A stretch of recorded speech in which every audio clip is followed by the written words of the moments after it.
Épisode 1, la leçon qui change tout. Je m'appelle Émile, j'ai 28 ans et je suis moniteur d'auto-école depuis presque 6 ans. J'habite dans une petite ville près de Nantes, un endroit tranquille où tout le monde se connaît plus ou moins. Ce travail, je l'ai choisi parce que j'aime transmettre quelque chose d'utile et aussi parce que, soyons honnêtes, conduire a toujours été mon refuge.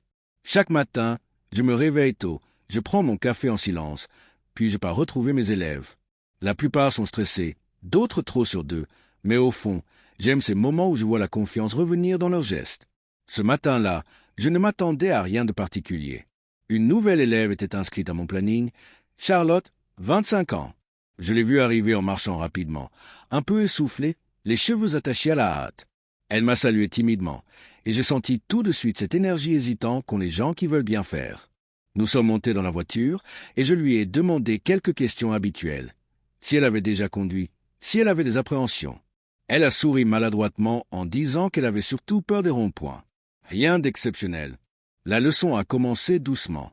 Je lui ai expliqué les réglages, la position des mains, la manière de sentir la voiture. Charlotte écoutait avec une concentration presque touchante.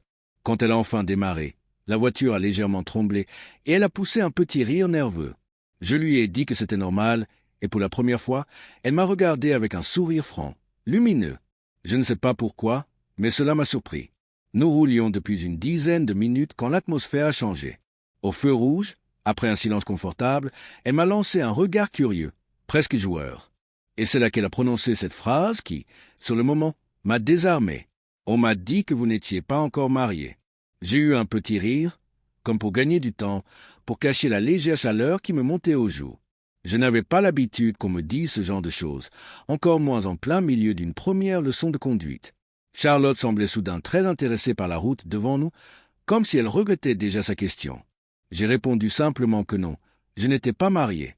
Elle a hoché la tête, sans rien ajouter, mais je l'ai vue sourire légèrement, comme si elle venait d'obtenir une information qui lui importait plus qu'elle ne voulait l'avouer. La leçon s'est poursuivie, et quelque chose s'était installé entre nous. Rien de visible, rien de prononcé, mais une sorte de facilité nouvelle. Elle osait poser plus de questions, elle riait quand elle se trompait, et moi, je me surprenais à chercher des mots plus doux, plus rassurants.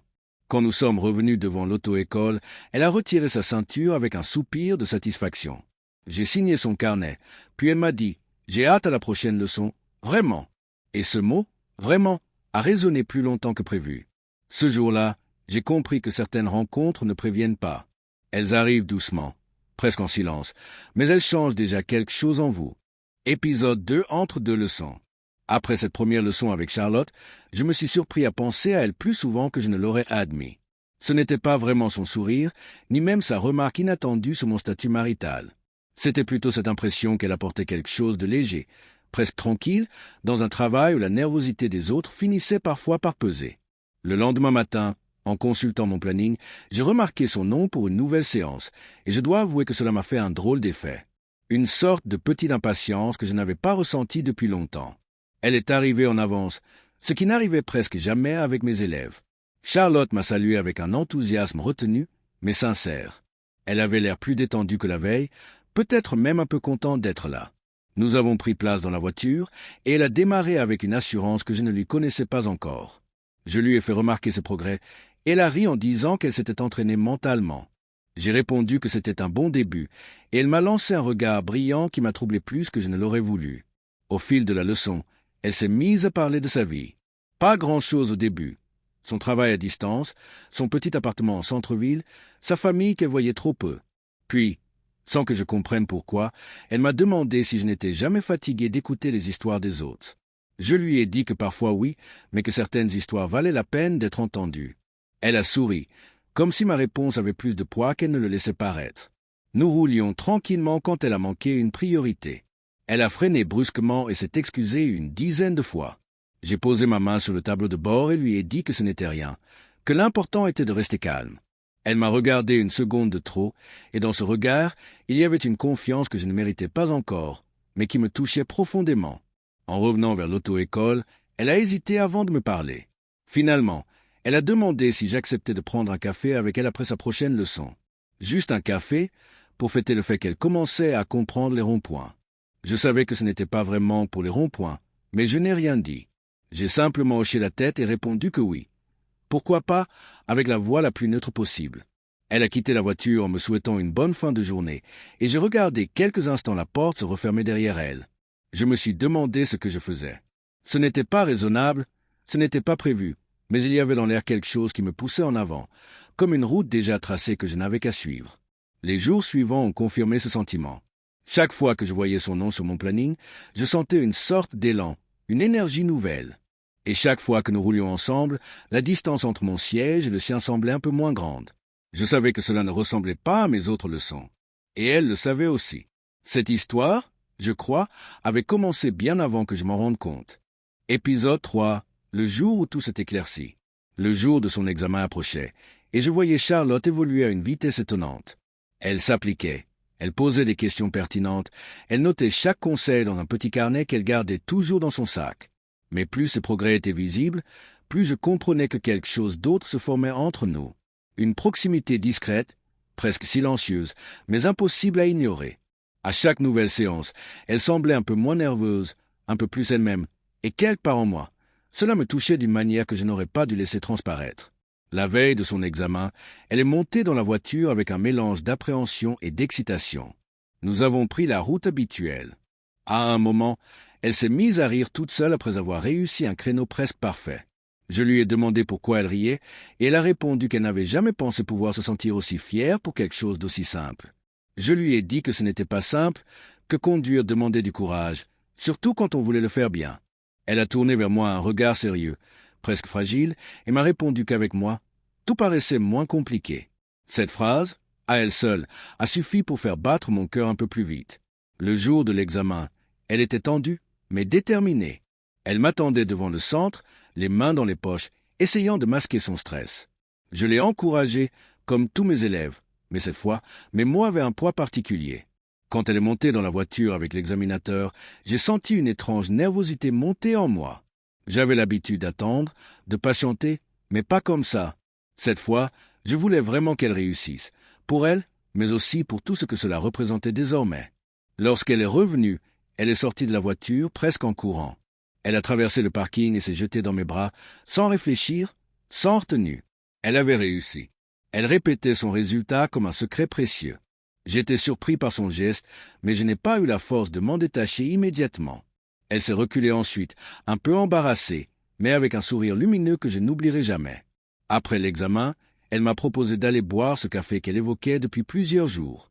Nous nous sommes installés dans un petit café près de l'auto-école, un endroit simple, presque vide en milieu d'après-midi. La conversation a coulé naturellement, sans pause gênante, sans effort. Nous avons parlé de nos vies, cette fois sans filtre, sans le cadre formel des leçons. Elle m'a raconté ses rêves, ses déceptions, et la manière dont elle avait décidé de reprendre confiance en elle. Je me suis surpris à lui répondre avec la même sincérité. Quand nous sommes sortis, la lumière tombante donnait à la rue un aspect calme, presque intime. Elle s'est arrêtée quelques secondes avant de me dire qu'elle ne savait pas comment expliquer ce qu'elle ressentait, mais qu'elle avait l'impression que nos chemins ne s'étaient pas croisés par hasard. Je n'ai rien dit. Je n'en étais pas capable. Mais elle a vu dans mes yeux que ces mots trouvaient un écho. Ce soir-là, je suis rentré chez moi en comprenant que quelque chose venait de basculer.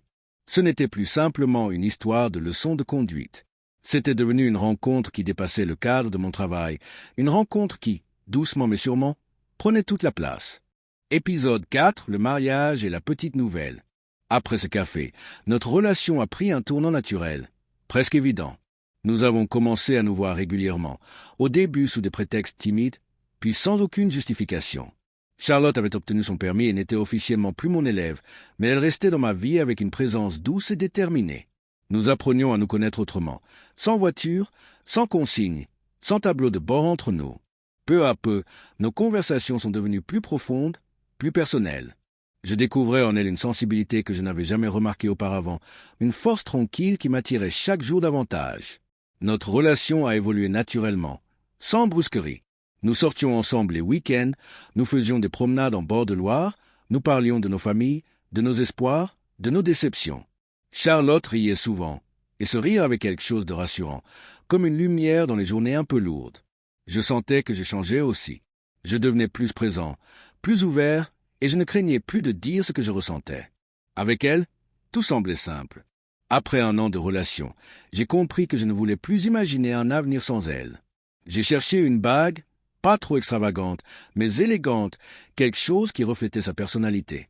Le soir où je lui ai fait ma demande, nous étions dans un petit restaurant où nous allions souvent. J'avais répété mon discours toute la journée, mais quand le moment est arrivé, j'ai simplement laissé parler mon cœur. Elle a porté les mains à son visage en riant et en pleurant à la fois, puis elle a dit oui sans la moindre hésitation. C'est à ce moment-là que j'ai su que ma vie prenait enfin une direction claire. Notre mariage a eu lieu quelques mois plus tard. Nous avions choisi une cérémonie simple, entourée de nos familles et de quelques amis proches. Le jour était ensoleillé et tout semblait parfaitement à sa place. Je me souviens de Charlotte avançant vers moi, dans une robe fluide qui lui ressemblait tant. Elle avait les yeux brillants, et je n'ai jamais ressenti autant de certitude que dans ce moment précis. Lorsque nous avons échangé nos vœux, j'avais l'impression que tout ce que j'avais vécu jusque-là m'avait conduit exactement ici. Les premières semaines après le mariage ont été douces, presque suspendues. Nous apprenions à vivre ensemble, à partager un quotidien, à construire notre propre rythme. Charlotte décorait l'appartement avec soin, ajoutant des touches personnelles qui rendaient notre chez nous plus chaleureux. Moi, je rentrais chaque soir avec l'envie réelle de la retrouver, de lui raconter ma journée, d'entendre la sienne. Nous étions heureux, pleinement. Puis, un matin, tout a changé. Charlotte est sortie de la salle de bain avec un test entre les mains, les yeux écarquillés, le souffle court. Elle n'a rien dit au début. Elle s'est simplement approchée de moi et j'ai senti son cœur battre à toute vitesse.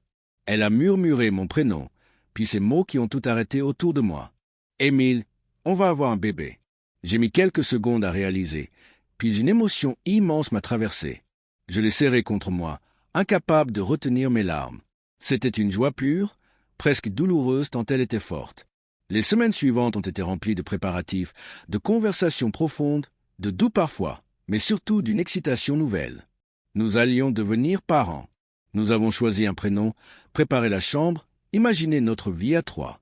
Je regardais souvent Charlotte, une main posée sur son ventre, et je me disais que tout ce que j'avais cherché dans la vie se trouvait désormais devant moi. Ce chapitre de notre histoire venait de s'ouvrir avec une douceur inattendue, mais aussi avec une force qui donnait sang à tout le reste poinceux. Épisode 5, une nouvelle vie à trois. La naissance d'Adèle a transformé notre monde d'une manière que je n'aurais jamais su imaginer. Le jour de l'accouchement, j'étais plus nerveux que Charlotte elle-même. Elle semblait étrangement calme, comme si elle savait déjà que tout se passerait bien. Quand le premier cri d'Adèle a résonné dans la salle, j'ai senti mes jambes trembler. On m'a mis ma fille dans les bras, minuscule, chaude, vivante, et j'ai compris instantanément que ma vie avait changé de façon irréversible. Charlotte m'a regardé, les yeux brillants de fatigue et d'émotion. Nous n'avons rien dit. Tout ce qu'il fallait se dire était déjà dans nos regards. Les premières semaines ont été épuisantes. Les nuits trop courtes, les biberons à préparer, les pleurs qu'on essayait de comprendre, les moments d'inquiétude qui nous prenaient de court. Mais malgré tout cela, il y avait une unité entre nous. Je voyais Charlotte se transformer en mère avec une tendresse et une force qui me bouleversaient chaque jour un peu plus. Je faisais de mon mieux pour l'aider, pour soulager sa fatigue, pour être présent. Nous apprenions ensemble, maladroitement parfois, mais toujours avec le même désir de bien faire. C'est durant cette période que j'ai pris une décision qui mijotait dans mon esprit depuis longtemps. Devenir père m'avait donné une nouvelle motivation, un besoin presque urgent de construire quelque chose de plus solide pour notre famille. J'ai commencé à réfléchir à l'idée d'ouvrir ma propre auto-école. Ce n'était pas un projet facile. Il fallait un local, un budget, du matériel, beaucoup de démarches administratives. Mais je sentais que c'était le moment. Charlotte m'a soutenu dès la première conversation. Elle m'a dit que j'étais fait pour enseigner, que j'avais de la patience, de l'humanité et surtout cette capacité rare de mettre les autres en confiance. Ces mots ont renforcé ma détermination. Les mois suivants ont été un marathon. Entre le travail, les papiers à remplir et mon rôle de jeune père, je ne savais plus toujours donner de la tête. Mais chaque fois que je voyais Charlotte bercer Adèle ou me sourire depuis la cuisine, je me rappelais pourquoi je faisais tout cela. Finalement, après beaucoup d'efforts, mon projet a abouti. J'ai trouvé un local simple mais bien placé. J'ai choisi un nom. J'ai acheté une voiture adaptée. Le jour de l'ouverture, Charlotte est arrivée avec Adèle dans les bras, fière comme si j'avais bâti un empire. Elle avait raison sur un point. Pour nous, c'en était un. Notre vie à trois a pris un rythme doux mais bien rempli. Les journées étaient souvent longues, les responsabilités multiples, mais il y avait toujours cette chaleur dans l'air, cette impression que nous avancions dans la même direction. Adèle grandissait vite, observant tout avec une curiosité étonnante. Parfois, quand je rentrais tard, je la trouvais endormie sur la poitrine de Charlotte, comme un petit trésor enveloppé dans la paix du soir. Et chaque fois, je ressentais le même mélange de gratitude et d'émerveillement. Un soir, alors que j'accompagnais Adèle dans sa chambre, j'ai murmuré quelques mots sans vraiment réfléchir. Tu sais, c'est ta maman qui m'a appris à prendre le bon virage. Charlotte, qui se trouvait dans l'embrasure de la porte, a éclaté de rire. Elle m'a rappelé que tout avait commencé à un feu rouge, dans une voiture d'auto-école, alors qu'elle essayait simplement de comprendre quand passait la première. Nous avons partagé un regard complice, un de ceux qu'on ne peut avoir qu'après avoir traversé tant de choses ensemble. À cet instant, j'ai compris que notre histoire avait atteint sa destination. Pas une destination finale, non, mais un point d'équilibre, de bonheur simple et solide. C'était ça, notre fin, une fin paisible, cohérente, construite main dans la main. Une vie ordinaire peut-être, mais profondément nôtre.